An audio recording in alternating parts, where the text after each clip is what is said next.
I grew up hearing about, my mom talk about Italy and her family, my grandpa, just all these stories. It's so great to have my daughter here and so many years of planning to come to Italy. I know. I'm glad my first time was with you too. Oh, I've been wanting to go to Italy forever. My ancestors are from Italy. I definitely feel like I'm able to explore my roots. I don't know, I've done a lot of hiking in a lot of different areas, but this one definitely hits the top of the list. The views of the coast, the water is so blue. It was so nice seeing the horizon almost the whole time on the trips. You would look out and there would just be vast sea.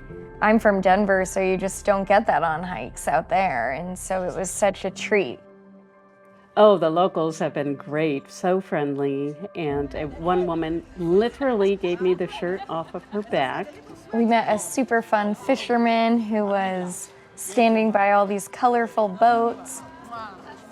That was super fun getting to know them. They're all so easy to talk to and welcoming.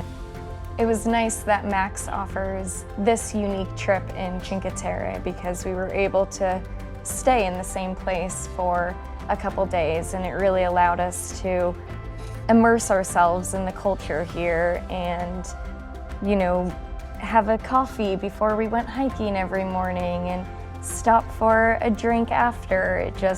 We really felt like we were learning the ways of the Italians. I thought this was a perfect trip to do with my mom because it offers a lot of different terrain. We both got exactly what we came here for.